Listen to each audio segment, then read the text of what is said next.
एक बच्ची अपने ही घर लौटने के लिए ई रिक्शा में बैठती है। अगले 5 दिन एक होटल का कमरा और 32 दरिंदे उस बच्ची के साथ गलत काम करते हैं। एक बच्ची अपनी मौसी की शादी में हंस खेल रही थी। अगली सुबह उसकी लाश झाड़ियों में खून से लटकी पड़ी मिलती है। एक 12 साल की बच्ची के साथ जो हुआ, उसके बाद जनता इतने गुस्से में आ गई कि उसने खुद ही सड़कों पर इंसाफ कर दिया, क्योंकि कानून का भरोसा अब रहा ही नहीं है। और एक माँ आज भी अपनी बेटी के लिए इंसाफ मांग रही है। 2 महीने हो गए, नेताओं ने वादा 7 दिन का किया था। ये किसी फिल्म की कहानी नहीं है, ये पिछले कुछ हफ्तों के अंदर इस देश के अलग अलग हिस्सों में असली घटनाएं हैं। और अगर इन्हें सुनकर भी आपका खून ना खौले तो ये वीडियो यहीं बंद करके चले जाइए, क्योंकि आगे जो मैं बताने वाला हूँ वो सुनने का हक सिर्फ उनका है जो अभी भी कुछ महसूस करते हैं, जिनको लगता है कि वो जिंदा हैं।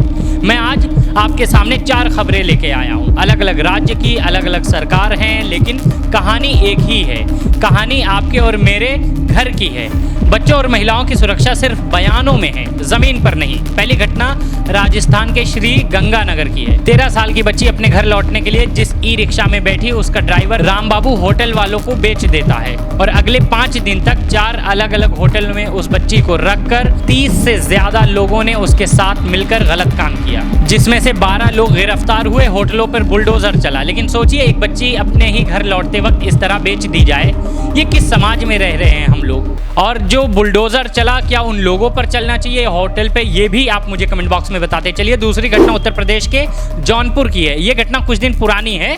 जाफराबाद के धनेजा गांव में एक शादी समारोह में एक 4 साल की बच्ची, 4 साल की मासूम बच्ची रात को गायब हो जाती है। घर वालों ने सोचा कि कहीं सो गई हो शायद भीड़ में, लेकिन अगली सुबह उसका शव नदी के पास झाड़ियों में मिला। एक आरोपी साहब लाल निषाद गिरफ्तार हो चुका है। हत्या का मामला दर्ज हो चुका है और पुलिस खुद ही कह रही है कि ये पुष्टि पोस्टमार्टम के रिपोर्ट के बाद ही होगी। लेकिन सवाल ये है कि एक 4 साल की बच्ची अपनी ही मासी की शादी में सुरक्षित है क्यों नहीं। अगर 4 साल की बच्ची को सुरक्षा नहीं दे सकते तो इस प्रदेश के मुखिया कैसे खुद को कह सकते हैं अपराधी सब उत्तर प्रदेश को छोड़ के चले गए हैं। तीसरी घटना पश्चिम बंगाल के बारुईपुर की है, जहां 12 साल की बच्ची के साथ बलात्कार और उसके बाद हत्या कर दी जाती है। एक आरोपी प्रभास मंडल पुलिस की गिरफ्त में है, लेकिन दूसरे आरोपी इंद्रजीत तांती को गुस्से में रही पब्लिक ने पीट कर मार डाला। मैं ये नहीं कह रहा हूँ कि भीड़ ने सही किया, मैं ये नहीं कह रहा हूँ कि भीड़ ने सही किया, कानून अपना काम करे। लेकिन सवाल ये है कि जनता इतनी बेबस क्यों महसूस करती है कि उसको खुद न्याय कानून अपने हाथ में लेना पड़ जाता है। और चौथी घटना है कोलकाता के आरजी अस्पताल की, जहां एक डॉक्टर बेटी का बलात्कार होता है। हत्या हुई थी। उसकी मां रत्ना देवनाथ ने खुद कहा कि सरकार 7 दिन में न्याय देने का वादा किया था। इलेक्शन था उस समय, उसकी मां के नाम पे वोट मांगे गए, ठीक ठाक फायदा उठा लिया गया, लेकिन 2 महीने बीत गए, उनकी बेटी को अभी तक पूरा न्याय नहीं मिला। चारों कहानियां अलग अलग राज्य की हैं, अलग अलग सरकारों की हैं, लेकिन सबका परिणाम एक ही है। महिला हो, बच्ची हो, सुरक्षित बिल्कुल नहीं है। और न्याय इतना धीमा है कि एक तरफ कछुआ चले, एक तरफ न्याय चले, कछुआ जीत जाएगा। अब जरा डेटा देखिए। एनसीआरबी यानी नेशनल क्राइम रिकॉर्ड ब्यूरो की 2024 की रिपोर्ट के मुताबिक पूर्व भारत में 29,536 बलात्कार के मामले दर्ज हुए और उत्तर प्रदेश में महिलाओं के खिलाफ अपराध के मामलों में से सबसे आगे रहा है। 66,000 से ज्यादा केस अकेले यूपी में दर्ज हुए हैं। बच्चों के खिलाफ अपराध यानी पॉक्सो एक्ट के केस 2024 में 67,809 थे और 2023 में बच्चों के खिलाफ कुल अपराध के केस 1,77,000 से ज्यादा दर्ज हुए थे, जिसमें 40,000 से ज्यादा पेनेट्रेटिव यौन उत्पीड़न के मामले थे। आप सोचिए कि ये सिर्फ वो नंबर हैं जो दर्ज हुए। जितने मामले दर्ज नहीं होते, जितने सिर्फ अपने परिवारों को कह के रह जाते हैं, अपने घर वालों को बता के रह जाते हैं, उनका ये मतलब उनका हिसाब किसी के पास है ही नहीं। एक चीज़ और, हमारे देश में भी एक ऐसा नेता है जो रेप को लेकर ऐसी शर्मनाक बात कह देता है, अगर आपका रेप हो रहा हो और आप रोक ना पाएं तो आप आराम से लेटकर मजा लें।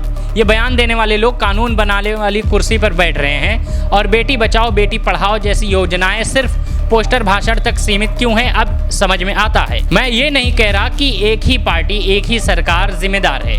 उत्तर प्रदेश की राज्य सरकार भी जवाब दे।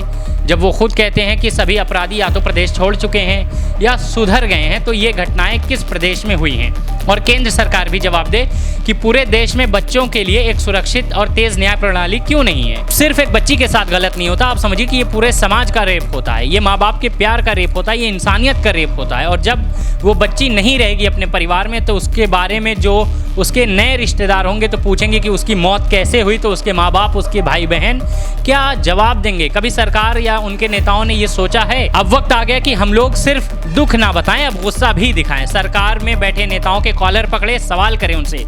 सरकार इस मामले पर कोई कानून लाएगी या नहीं? अपने राज्य की सरकार से, केंद्र सरकार से सीधा सवाल पूछें बिना डरे कि फास्ट ट्रैक कोर्ट कहाँ है? पॉक्सो में लंबित मामले क्यों सालों तक लटकते रहते हैं? अपने हिस्से का सवाल आप खुद पूछना शुरू कीजिए, क्योंकि जब बात एक 4 साल की बच्ची के बलात्कार की आती है, वो भी उत्तर प्रदेश के जौनपुर में, तो मुझे उत्तर प्रदेश के मुख्यमंत्री से आंखों में आंखें डाल के ये सवाल करने में बिल्कुल भी डर नहीं लगेगा कि क्या उत्तर प्रदेश से जब सारे अपराधी छोड़ के, या तो अपराध छोड़ दिए या तो फिर उत्तर प्रदेश छोड़ दिए, तो क्या जौनपुर इटली या फ्रांस में आता है?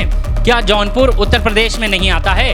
अगर जौनपुर उत्तर प्रदेश में आता है तो उस बच्ची के साथ जिसने बलात्कार किया, क्या वो अपराधी नहीं है? अगर वो अपराधी है तो आपकी सरकार ने उसके साथ क्या किया है? क्या न्याय हुआ उस 4 साल की बच्ची के साथ? अगर आप न्याय नहीं दे सकते तो आप खुद को मुख्यमंत्री कैसे कहते हैं? आप मुझे इस चीज़ का जवाब दे दीजिए।